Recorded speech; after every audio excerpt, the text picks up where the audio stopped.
வணக்கம். வேந்தரின் உச்சிவேளை பகல் செய்திகளுக்காக வர்ணியா, கௌரி விஸ்வநாதன். முதலில் தலைப்புச் செய்திகள். மக்களவை தேர்தல் தேதி இன்று அறிவிப்பு. தலைமை தேர்தல் ஆணையர் வெளியிடுகிறார்.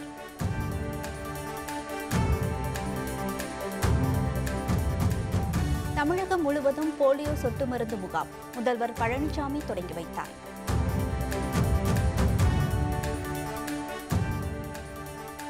திமுக மக்களவை வேட்பாளர்களுக்கான நேர்காணல் ஸ்டாலின் முன்னிலையில் நடைபெறுகிறது.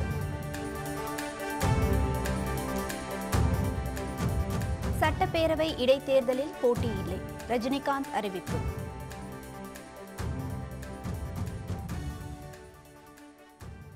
மக்களவை தேர்தலுக்கான அட்டவணையை தில்லியில் இன்று மாலை 5 மணிக்கு தலைமை தேர்தல் ஆணையர் சுனில் அரோரா அதிகாரப்பூர்வமாக அறிவிக்க உள்ளார்.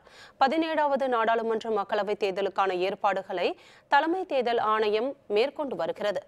தேர்தல் ஆணையத்தின் சார்பில் தில்லியில் இன்று மாலை 5 மணிக்கு நடைபெறும் செய்தியாளர் சந்திப்பில் தேர்தல் தேதி அட்டவணை அறிவிக்கப்பட உள்ளது. இதில் மக்களவை தேர்தல் தேதி அறிவிப்புடன் 21 தொகுதிகளுக்கான இடைத்தேர்தல் தேதியும் அறிவிக்கப்படும் என எதிர்பார்க்கப்படுகிறது. மேலும் ஒடிசா, சிக்கிம் போன்ற மாநில பேரவைகளுக்கான தேர்தல் தேதியும் அறிவிக்கப்பட உள்ளது. நாடு முழுவதும் மக்களவை தேர்தல் 7 அல்லது 8 கட்டங்களாக நடத்தப்படலாம் என தகவல்கள் தெரிவிக்கின்றன. முதல் கட்ட வாக்குப்பதிவு ஏப்ரல் இறுதியில் நடைபெறும் என தெரிகிறது. போலியோ சொட்டு மருந்து வழங்கும் முகாமை முதல்வர் பழனிசாமி கிரீன்வே சாலையில் உள்ள தமது இல்லத்தில் தொடங்கி வைத்தார். தமிழகம் முழுவதும் 43,051 மையங்களில் 72 லட்சம் குழந்தைகளுக்கு இன்று போலியோ சொட்டு மருந்து வழங்கப்பட்டு வருகிறது. சென்னை கிரீன்வே சாலையில் உள்ள தனது வீட்டில் முதல்வர் பழனிசாமி போலியோ சொட்டு மருந்து முகாமை தொடங்கி வைத்தார். இதனைத் தொடர்ந்து சித்த மருத்துவ மருந்தாளர் நியமன ஆணையை 139 பேருக்கு முதல்வர் வழங்கினார். இந்நிகழ்வில் மக்கள் நல்வாழ்வுத்துறை அமைச்சர் விஜயபாஸ்கர் உள்ளிட்டோர் கலந்து கொண்டனர்.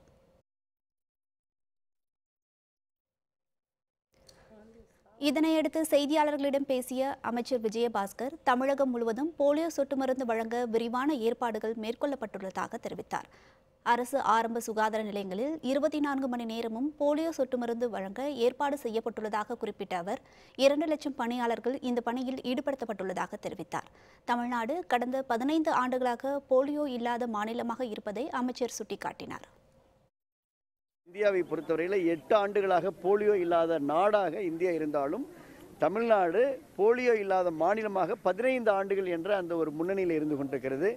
இன்றைக்கு ஒரே தவணையில், கடந்த ஆண்டெல்லாம் 2 தவணையாக வழங்கணும். இந்த ஆண்டு technical committee advisory board for vaccination, அந்த கமிட்டியுடைய அறிவுரைப்படி ஒரே தவணையாக போலியோ சொட்டு மருந்து வழங்கப்படுகிறது. நாடாளுமன்ற மக்களவை தேர்தலில் திமுக சார்பில் போட்டியிட விருப்பம் தெரிவித்த வேட்பாளர்களுக்கான நேர்காணல் சென்னை அண்ணா அறிவாலயத்தில் நடைபெற்று வருகிறது. திமுக தலைவர் மு.க. ஸ்டாலின், பொருளாளர் துரைமுருகன், முதன்மை செயலர் டி.ஆர். பாலு உள்ளிட்டோர் முன்னிலையில் நேர்காணல் நடைபெற்று வருகிறது. இதுகுறித்த கூடுதல் தகவல்களை தருகிறார் நமது செய்தியாளர் பிரகாஷ். நாடாளுமன்ற தேர்தலுக்காக திமுக சார்பில் போட்டியிட விருப்பம் தெரிவித்தவர்களுக்கான நேர்காணல் இன்று நடைபெறுகிறது. சென்னை அண்ணா அறிவாலயத்தில் நடைபெற்று வரும் இந்த நேர்காணலில் திமுக தலைவர் ஸ்டாலின், பொருளாளர் துரைமுருகன், முதன்மை செயலாளர் டி.ஆர். பாலு ஆகியோர் முன்னிலையில் இந்த நேர்காணல் நடைபெறுகிறது. குறிப்பாக இன்று காலை முதல் விருதுநகர், தூத்துக்குடி, நெல்லை, ராமநாதபுரம், அரக்கோணம், வேலூர் உள்ளிட்ட 12 மாவட்டங்களுக்கான நேர்காணல் நடைபெற்றது. இதர நாடாளுமன்ற தொகுதிகளுக்கான நேர்காணல் இன்று மாலை நடைபெறுவதாக கூறப்படுகிறது. மேலும் இந்த நேர்காணல் பொறுத்தவரை கழக வேட்பாளர் அவர்கள் தங்களுக்கான அந்த களப்பணி குறித்தும், அதே போல தொகுதி நிலவரம் குறித்தும் உள்ளிட்ட தங்களுக்கான வெற்றி வாய்ப்பு குறித்தும் பல்வேறு கேள்விகள் அவர்கள் கேட்டறிந்து வருகிறார்கள். இதே போல மாவட்ட ரீதியாக இந்த தொகுதியானது நேர்காணல் நிறைவு பெற்ற பிறகு அந்தந்த மாவட்ட ரீதியாக இருக்கக்கூடிய மாவட்ட செயலாளர், ஒன்றிய நகர செயலாளருடன் ஆலோசனை மேற்கொண்டிருக்கிறது. குறிப்பாக இந்த கூட்டத்தின் போது வரக்கூடிய யாராக இருந்தாலும் வேட்பாளர்களுக்கு அவர்கள் ஒத்துழைப்பு கொடுத்து களப்பணி ஆற்ற வேண்டும் என்றும், கூட்டணி கட்சிகளுக்கு தங்களுடைய தொகுதி ஒதுக்கும் பட்சத்தில் அவர்களுக்கு முழுமையான ஒத்துழைப்பு தர வேண்டும் என்றும் அவர்கள் ஒரு விளக்கத்தை அவர்கள் அளித்து வருகிறார்கள். மேலும் இத்தகைய தினத்தில் இன்று மாலை தேர்தல் ஆணையம் வரக்கூடிய நாடாளுமன்ற தேர்தல் என்று என்பது குறித்தான ஒரு தேதி அவர்கள் அறிவிக்கிறார்கள். எனவே முழுவதுமாக ஏற்கனவே திமுக சார்பில் கூட்டணி கட்சிகளுக்கான தொகுதி பங்கீடு குறித்தான ஒரு பேச்சுவார்த்தை ஈடுபடுகிறார்கள். இந்த நிலையில் தற்போது இந்த நேர்காணல் நிறைவு பெற்று வருகிறது. நாளை தினம் திமுகவுடைய மாவட்ட செயலாளர்கள் மற்றும் நாடாளுமன்ற சட்டமன்ற உறுப்பினர்களுடைய கூட்டம் நடைபெறுகிறது. வேந்தர் செய்திகளுக்காக அண்ணா அறிவாலயத்திலிருந்து ஒளிப்பதிவாளர் சிவாவுடன் பிரகாஷ். நடைபெறவுள்ள 21 சட்டப்பேரவை தொகுதிகளுக்கான இடைத்தேர்தலில் போட்டியின் இடம் இல்லை என நடிகர் ரஜினிகாந்த் தெரிவித்துள்ளார். மக்களவைத் தேர்தலில் போட்டியிடப் போவதில்லை எனவும் மக்களவைத் தேர்தலில் யாருக்கும் ஆதரவு இல்லை எனவும் ரஜினிகாந்த் ஏற்கனவே அறிவித்திருந்தார். சட்டப்பேரவைத் தேர்தல்தான் தமது இலக்கு என தெரிவித்திருந்த ரஜினிகாந்த் இன்று விமான நிலையத்தில் செய்தியாளர்களுடன் பேசினார். அப்போது 21 சட்டப்பேரவை தொகுதி இடைத்தேர்தலிலும் போட்டியிடும் எண்ணம் இல்லை என தெரிவித்தார். மக்கள் நீதி மய்யத்திற்கு பொருத்தமான சின்னத்தை தேர்தல் ஆணையம் ஒதுக்கியுள்ளதாக கட்சியின் தலைவர் கமல்ஹாசன் மகிழ்ச்சி தெரிவித்துள்ளார். மக்கள் நீதி மய்யத்திற்கான சின்னமாக டார்ச் லைட் சின்னத்தை இந்திய தேர்தல் ஆணையம் ஒதுக்கியுள்ள நிலையில் கட்சி தலைமை அலுவலகத்தில் இன்று செய்தியாளர்களுடன் பேசினார். அப்போது நாடாளுமன்ற தேர்தலில் தான் போட்டியிட இருப்பதாகவும் விரைவில் எந்த தொகுதியில் போட்டியிடுவது என்பது குறித்து அறிவிப்பு வெளியிட இருப்பதாகவும் தெரிவித்தார். மக்கள் நீதி மய்யத்தின் மக்களவை தேர்தல் அறிக்கை தயாராகி கொண்டிருப்பதாகவும் விருப்ப மனு அளித்தவர்களுடனான நேர்காணல் நாளை தொடங்கி 15ஆம் தேதி வரை நடைபெற இருப்பதாகவும் கமல்ஹாசன் தெரிவித்தார். ரொம்ப பொருத்தமான ஒரு சின்னத்தை எங்களுக்கு வழங்கியதற்காக எலெக்ஷன் கமிஷனுக்கு நன்றி சொல்ல கடமைப்பட்டிருக்கிறோம். தீவைகளை தேடி கண்டுபிடிக்கும் ஒரு பெருமுனைப்போடு தொடங்கப்பட்ட இந்த கட்சிக்கு இது ரொம்ப பொருத்தமான சின்னமாக எங்களுக்கும் தோன்றுகிறது. எங்களுக்கு பாராட்டு சொல்பவர்களுக்கும் அதே சிந்தனை இருப்பது சந்தோஷத்தை அளிக்கிறது. பாட்டாளி மக்கள் கட்சியின் முன்னாள் சட்டப்பேரவை உறுப்பினர் குரு இயற்கையாக மரணம் அடையவில்லை என அவரது மகன் கனலரசன் தெரிவித்துள்ளார். சென்னை பத்திரிகையாளர் மன்றத்தில் நடைபெற்ற செய்தியாளர் சந்திப்பில் செய்தியாளர்களிடம் பேசிய அவர், குருவின் மரணம் இயற்கையானது அல்ல எனவும் அவரை சூழ்நிலை கைதியாக பாட்டாளி மக்கள் கட்சியினர் நடத்தியதாகவும் குற்றம் சாட்டினார். குருவை சிங்கப்பூர் அழைத்து சென்று சிகிச்சை அளித்திருந்தால் பிழைத்திருப்பார் எனவும் தங்களை போன்றவர்கள் இனியும் ஏமாறக்கூடாது எனவும் தெரிவித்தார். மன்னியர் சமுதாய நலனுக்காக தாங்கள் ஒரு இயக்கம் அமைத்திருப்பதாக கனலரசன் தெரிவித்தார். எங்கள் குடும்பம் இந்த 25 குடும்பம் இந்த மாதிரி யாரும் நாளைக்கு கஷ்டப்பட்டுறக்கூடாது, இந்த 2.5 கோடி மக்களும் கஷ்டப்பட்டுறக்கூடாது அப்படின்றதுக்காக தான் நாங்கள் ஒரு இயக்கம் ஆரம்பித்து அவங்களை எதிர்த்து வன்னியர் நலனுக்காக இந்த சமுதாய நலனுக்காக அப்படின்னு மட்டும் நாங்கள் பண்ணிகிட்டு இருக்கோம். எங்களோட கோரிக்கைகள் நிபந்தனைகளை யார் மதிக்கிறாங்களோ யார் எங்களை ஆதரவு கேட்குறாங்களோ அவங்களுக்கு நாங்கள் கண்டிப்பாக ஆதரவு கொடுப்போம். மதிமுகவுக்கான தொகுதி ஒதுக்கீடு உடன்பாடு ஏற்பட்டதாக வைகோ தகவல். விவரம் விளம்பர இடைவேளைக்கு பிறகு.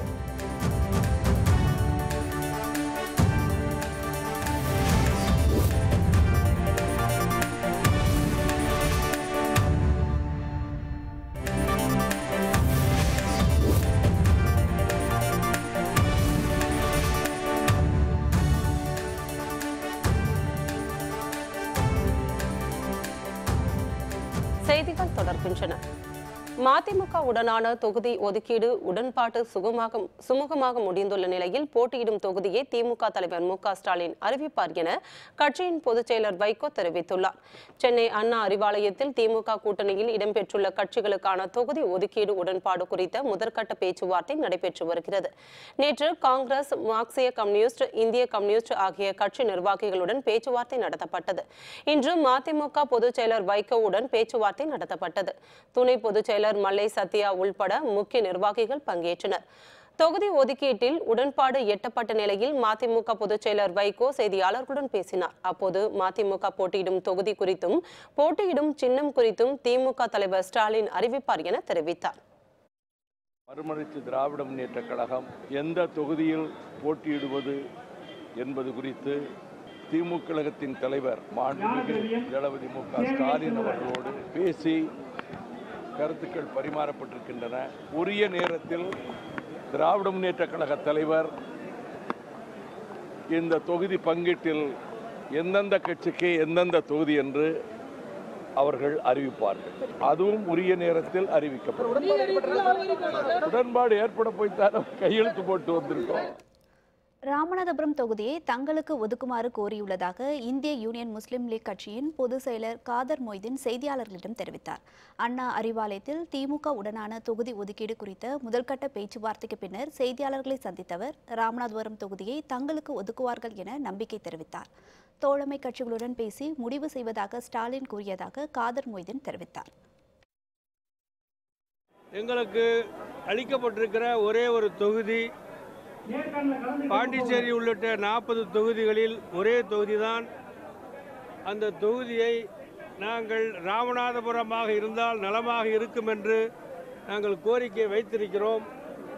இதனை மற்ற தோழமை கட்சிகளோடு கலந்து பேசி தளபதி மு.க. ஸ்டாலின் அவர்களே அறிவிக்க இருக்கிறார்கள். அவர்கள் அறிவித்த பிறகுதான் எங்களுக்கு அளிக்கப்பட்டிருக்கிற தொகுதி எது என்பது உறுதியாக தமிழக மக்களுக்கு அறிவிக்கப்படும். இந்த ஆண்டு அனைத்து வகுப்புகளுக்கும் பாடத்திட்டம் மாற்றி அமைக்கப்படும் என பள்ளிக்கல்வித்துறை அமைச்சர் K.A. செங்கோட்டையன் தெரிவித்துள்ளார். கோபிச்செட்டிப்பாளையத்தில் அரசு பள்ளி மாணவர்களுக்கு இலவச மடிக்கணினி வழங்கும் நிகழ்ச்சியில் கலந்து கொண்ட பின் செய்தியாளர்களை சந்தித்த அவர், CBSE பாடத்திட்டத்தை மாற்றியமைக்க 2 ஆண்டுகள் தேவைப்படும் நிலையில் தமிழக அரசு 8 மாத காலத்தில் பாடத்திட்டங்களை மாற்றி அமைத்துள்ளதாக தெரிவித்தார். கோடையில் அனைத்து பள்ளிகளுக்கும் கட்டாயம் விடுமுறை விட வேண்டும் எனவும் கோடைக்கால சிறப்பு வகுப்புகளை தடுக்க அரசு நடவடிக்கை எடுத்து வருவதாகவும் அமைச்சர் கூறினார். மேலும் தமிழகத்தில் 800 பள்ளிகள் மூடப்பட்டதாக வரும் தகவல் பொய்யானவை என குறிப்பிட்டார். 3 கட்டமாக நாம் நம்முடைய பாடத்திட்டங்களை மாற்றி அமைப்பதற்காக நடவடிக்கை மேற்கொண்டோம். 1, 6, 9, 11 போன ஆண்டு முடிக்கப்பட்டிருக்கிறது. மேலும் இருக்கின்ற பாடம் அனைத்தும் ஒரே ஆண்டில் முடிக்க வேண்டும் என்ற ஆணை பிறப்பிக்கப்பட்டிருக்கிறது. 2, 3, 4, 5, 7, 8, 10, 12 அனைத்தும் பாதுகாவதற்கு நடவடிக்கை மேற்கொள்ளப்பட்டிருக்கிறது. இந்த ஆண்டு வருகின்ற பாடத்திட்டங்கள் அனைத்தும் மாற்றுகிற போது 12 வகுப்பறைகளிலும் பாடத்திட்டங்கள் மாற்றி அமைக்கப்படும். பெரம்பலூர் மக்களவை தொகுதி விரைவில் பொது தேர்தலை எதிர்கொள்ள உள்ள நிலையில் பல்வேறு பிரச்சினைகள் நீண்ட காலமாக நிறைவேற்றப்படாமல் உள்ளன. பெரம்பலூர் தொகுதியின் தற்போதைய நிலவரம் குறித்து இன்றைய வேந்தர் தொகுதி சுற்றில் காணலாம்.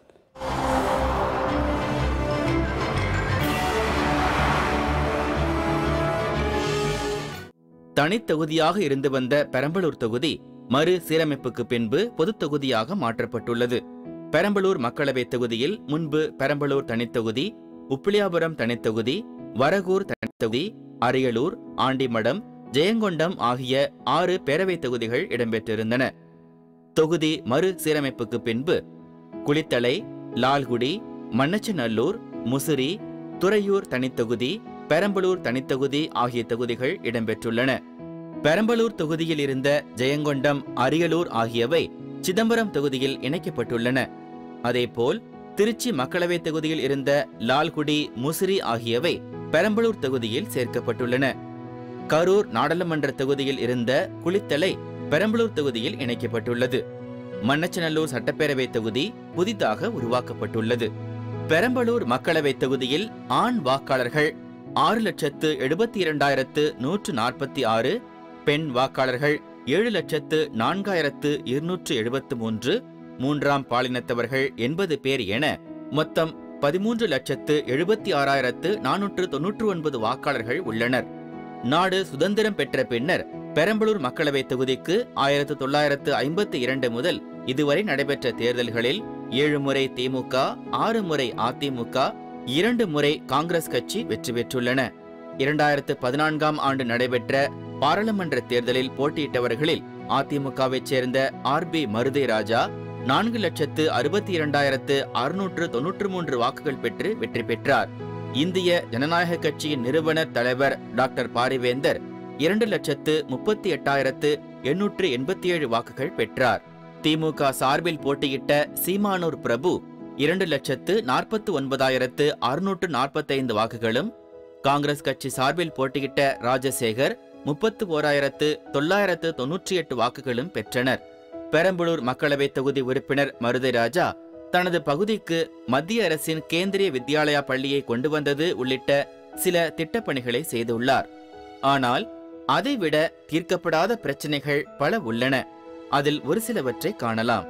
பெரம்பலூர் மாவட்டம் பின்தங்கிய மாவட்டம் என்பதால் ஒவ்வொரு முறையும் பெரம்பலூர் பாராளுமன்ற தொகுதிக்கு போட்டியிடும் வேட்பாளர்கள் தாங்கள் மத்தியில் ஆட்சிக்கு வந்தால் பெரம்பலூர் மாவட்டத்தில் ரயில்வே போக்குவரத்தை ஏற்படுத்தி தருவோம் என்று ஒவ்வொரு முறை தேர்தலின் போதும் வாக்குறுதி அளித்தார்கள்.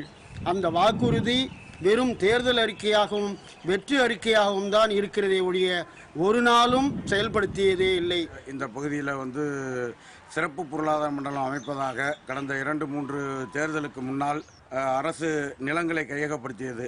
கிட்டத்தட்ட 3800 ஏக்கர் நிலங்கள் இன்றைய தினம் கைப்பற்றப்பட்டு அந்த நிலங்களெல்லாம் இன்னைக்கு கருவேலி முள்ளு முளைச்சி காடாக கிடக்கிறது. உறுதிகளை நிறைவேற்றக்கூடிய கட்சிக்கு, குறிப்பாக அந்த சிறப்பு பொருளாதார மண்டலத்தை அமைத்து தொழில் வளர்ச்சி அடைய செய்வதற்கு யார் கோரிக்கை வைத்து முன் வருகிறார்களோ அவர்களுக்கு வாக்களிக்கலாம் என இந்த பெரம்பலூர் நாடாளுமன்ற தொகுதி மக்கள் முடிவு செய்திருக்கிறார்கள் என்பதை தெரிவித்துக் கொள்கிறோம். இங்கே இருக்கக்கூடிய விவசாய மக்களுக்கு விவசாய பொருளாதார மண்டலம் அதை சார்ந்த ஒரு அமைப்பு, ஒரு கட்டுமானம் இங்கு உருவாக்கப்பட்டால் அதற்கான இந்த விவசாயிகளுக்கு ஒரு மாற்று வழி சரியாக கிடைக்கும் என்பது எந்த விதமான மாற்று கருத்தும் கிடையாது.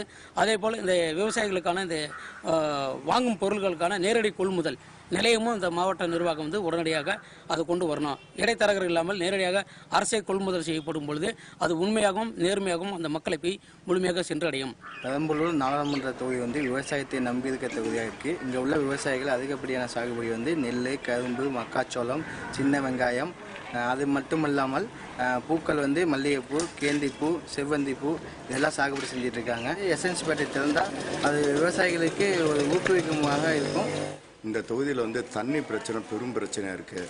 தண்ணி பிரச்சனை தீர்த்து வைக்கிறேன்னு எம்பி முன்னாள் இப்போ இருக்கிற எம்பி மருதராஜ் சொன்னார். இதுவரைக்கும் தண்ணி பிரச்சனை தீர்த்தே வைக்கல. அடுத்தபடியாக சாக்கடை பிரச்சனை பெரும் பிரச்சனை, அது எதுவுமே பண்ணல. இனி வருங்காலத்தில் மக்கள் நல்லபடியாக நல்ல எம்பியை தேர்ந்தெடுத்து நல்லபடியாக இது பண்ணோம்.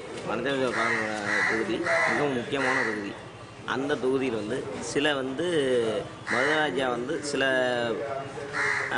நலத்திட்டங்கள்லாம் செய்கிறேன்னாரு. இதுவரையிலும் எந்த ஒரு நலத்திட்டமும் மக்களுக்கு அடையலை. அதனால் மக்கள் ரொம்ப விரக்தியாக இருக்காங்க. பஸ் ஸ்டாண்டு கட்டித்தரனாரு, கட்டித்தரல. பல விதமான திட்டங்கள்லாம் சொன்னார், இன்னும் ஒன்று கூட செயல்படல. பாரதிய ஜனதாவுக்கு இந்த பெரம்பலூர் மாவட்டத்தில் நியாயமான ஓட்டு விழுந்திருக்கு. காரணம் என்னன்னா 2,40,000 ஓட்டு பாரதிய ஜனதா வேந்தரனப்போ இங்கே விழுந்திருக்கு. மத்திய அரசு இன்சூரன்ஸு, மத்திய அரசு திட்டங்கள் மக்களுக்கு மிகவும் பிடித்திருக்கு. அதனால் அந்த மத்திய அரசுக்கு ஆதரவாக தான் இங்கே தமிழ்நாட்டில் இருக்க ஒழிய மேலோட்டமாக இருக்கக்கூடிய வதந்திகள்லாம் கிடையாது. ஏன்னா மத்திய அரசு திறம்பட செயல்படுது. இந்த மணச்சநல்லூரில் அரிசி ஆலைகள் அதிகம் இயங்கி கொண்டிருக்கிறது. அதை நம்பி ஆயிரக்கணக்கான தொழிலாளர்கள் வசித்து கொண்டிருக்கிறார்கள், கூலி வேலை செய்து கொண்டிருக்கிறார்கள். இந்த ஜிஎஸ்டின்னு ஒரு வரியை போட்டதுலேருந்து வியாபாரம் ரொம்ப பாதித்து எல்லாருமே ரைஸ் மில்லை ஓட்ட முடியாத நிலைமை ரொம்ப சிரமப்படுறாங்க. அதனால் வர்ற ஆட்சியாளர்கள் இந்த ஜிஎஸ்டி வரியை மறுபரிசீலனை பண்ணி இந்த வியாபாரம் செலுத்துவங்க உதவும்படி கேட்டுக்கொள்கிறேன். வேந்தர் தொகுதி சுற்று செய்திகளுக்காக பெரம்பலூரில் இருந்து செய்தியாளர் ராஜேந்திரன். இந்தியா ஆஸ்திரேலியா இடையிலான 4வது ஒருநாள் போட்டி. டாஸ் வென்று பேட்டிங் தேர்வு செய்தது இந்தியா. விவரம் விளம்பர இடைவேளைக்கு பிறகு.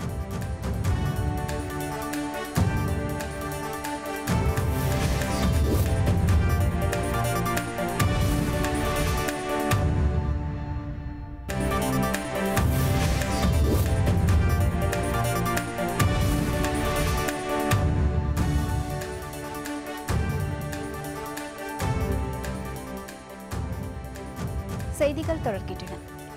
ஜப்பானில் உள்ள ஒரு புத்த கோயிலில் இளைய தலைமுறையினை கவரும் விதமாக ரோபோவின் மூலம் மத உபதேசங்கள் நடத்தப்படுகின்றன. பல்வேறு துறைகளில் தொழில்நுட்ப சாதனங்களால் முன்னோடியாக விளங்கி வரும் ஜப்பான் ஆன்மீக நிகழ்வுகளிலும் ரோபோவை அறிமுகம் செய்துள்ளது. இளைய தலைமுறையினரிடையே பாரம்பரியம் மிக்க புத்த மதத்தை கொண்டு சேர்க்கும் விதமாக ஜப்பானின் கியோட்டோ பகுதியில் உள்ள புத்த கோவிலில் மனித வடிவில் உள்ள ரோபோ மூலம் உபதேசங்கள் நடத்தப்படுகின்றன.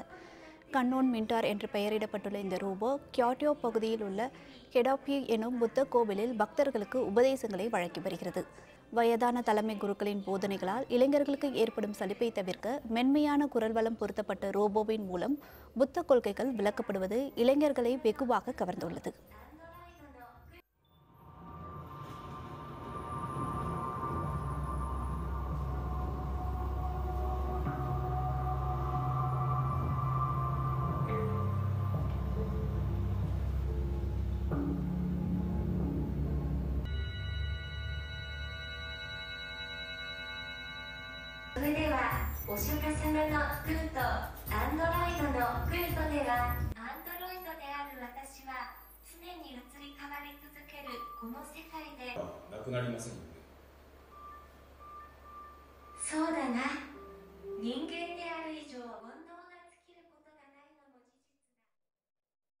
வெனிசுலாவை சேர்ந்த மக்கள் கொலம்பியாவில் உள்ள கொக்யூட்டா நகரை அடைய சட்டத்திற்கு புறம்பான பாதையில் பயணம் மேற்கொள்கின்றனர். வெனிசுலா முன்னாள் அதிபர் ஹியாகோ சாவேல் எடுத்த தவறான பொருளாதார கொள்கையால் வெனிசுலா வாழ தகுதியற்ற நாடாக மாறிப்போனது. சாவேஸ் மறைவுக்கு பிறகு அதிபரான நிக்கோலஸ் மதுரோ அடுத்த அதிரடி முடிவுகளால் எந்த முன்னேற்றமும் நடைபெறாததால் வெனிசுலாவிலிருந்து ஏறக்குறைய 50 லட்சம் பேர் வெளியேறிவிட்டனர். எஞ்சியுள்ளவர்களும் உணவு தண்ணீர் கிடைக்காததால் நாட்டை விட்டு வெளியேற முடிவு செய்துள்ளனர். மக்கள் வெளியேறுவதை தடுக்க எல்லை அருகே உள்ள பிரதான பாலங்களை அரசு மூடிவிட்டன. இதனால் சட்டவிரோதமாக நதிகள், ஆறுகள் வரும் பாதைகளில் செல்லும் மக்கள் அவ்வப்போது வீசும் மணல் புயலால் பலவித இன்னல்களுக்கு ஆளாகியுள்ளனர்.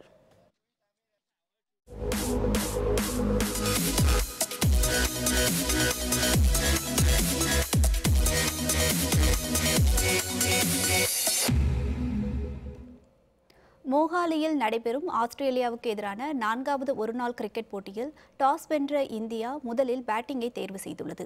இந்தியாவில் சுற்றுப்பயணம் மேற்கொண்டுள்ள ஆஸ்திரேலிய அணி T20 தொடரை அடுத்து 5 போட்டிகள் கொண்ட ஒருநாள் தொடரில் விளையாடி வருகிறது. இதில் முதல் 2 நாட்கள் நடைபெற்ற ஆட்டத்தில் இந்திய அணி வெற்றி பெற்றது. 3வது நாள் ஆட்டத்தில் ஆஸ்திரேலிய அணி 32 ரன்கள் வித்தியாசத்தில் வெற்றி பெற்றது. இதனால் 2-1 என்ற கணக்கில் இந்திய அணி முன்னிலை வகிக்கிறது. இதனிடையே இரு அணிகளுக்கும் இடையான 4வது ஒருநாள் போட்டி பஞ்சாப் மாநிலம் மொஹாலியில் இன்னும் சற்று நேரத்தில் தொடங்க உள்ளது. ராஞ்சியில் நடைபெற்ற ஆட்டத்தில் இந்திய அணி தோல்வியை அடைந்து ஏமாற்றியதால் இம்முறை டாஸ் வென்ற இந்திய கேப்டன் விராட் கோலி பேட்டிங்கை தேர்வு செய்துள்ளார். குளிர்கால விளையாட்டு திருவிழாவை ஒட்டி ரஷ்யாவில் நடைபெற்று வரும் பனிச்சறுக்கு நடன போட்டியில் ரஷ்ய ஜோடியினர் தங்கம் மற்றும் வெள்ளி பதக்கங்களை வென்றனர். ரஷ்யாவில் மாணவர்கள் மற்றும் இளைஞர்களுக்கான வின்டர் யூனிவர்சைட் என்னும் குளிர்கால விளையாட்டு போட்டிகள் நடைபெற்று வருகின்றன. கடந்த 2ஆம் தேதியிலிருந்து நடைபெற்று வரும் இந்த போட்டிகளில் பல்வேறு நாடுகளை சேர்ந்த வீரர்கள் கலந்து கொண்டனர். விழாவின் 7ஆம் நாளில் பனிச்சறுக்கு நடன போட்டி நடைபெற்றது. இதில் ரஷ்யாவை சேர்ந்த பெட்டினா போபோவா சர்கி ஜோடியினர் தங்கப் பதக்கத்தை வென்றனர். இதேபோல் ரஷ்யாவின் சேபியா எடோகிமோவா இகோர் பாசில் என்ற மற்றொரு ஜோடி வெள்ளிப் பதக்கத்தை வென்றது.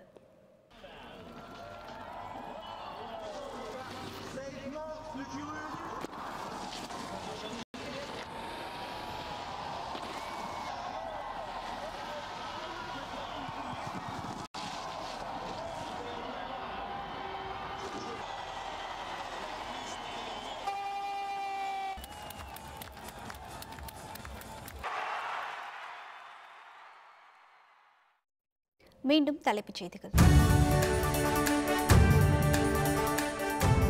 மக்களவை தேர்தல் தேதி இன்று அறிவிப்பு. தலைமை தேர்தல் ஆணையர் வெளியிடுகிறார்.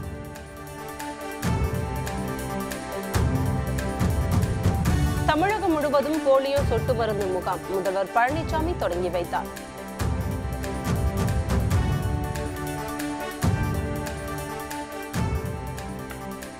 திமுக மக்களவை வேட்பாளர்களுக்கான நேர்காணல் ஸ்டாலின் முன்னிலையில் நடைபெறுகிறது.